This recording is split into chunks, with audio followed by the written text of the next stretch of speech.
Each country has its own agenda for the nearly 200 nations gathering at COP28 in Dubai.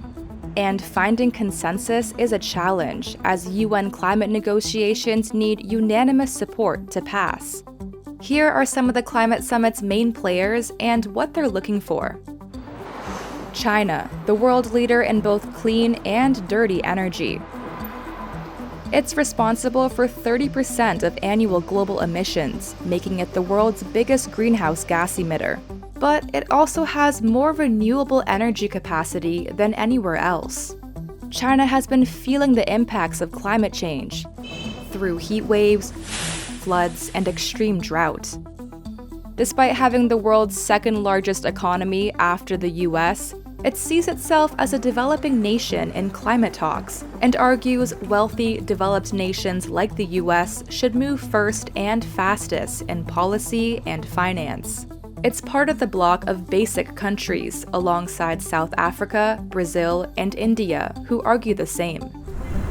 The United States is the world's second largest emitter. It comes to COP28 a year into rolling out a $369 billion plus subsidy package for electric vehicles and other green products. Its Inflation Reduction Act is expected to triple the country's clean energy capacity by 2030. But US delegates will face pressure at COP28 after Washington pledged no new climate cash to the United Nations this year. It supports a COP28 deal to phase out CO2-emitting fossil fuel use, despite being the world's biggest oil and gas producer. The 27-country European Union is among the most ambitious. The bloc, along with the US, is pushing to triple renewable capacity. It also aims to end new coal-fueled power plants, phase out fossil fuels, and power electricity grids with renewable sources in the 2030s. African countries are pushing for climate finance to speed up green energy projects.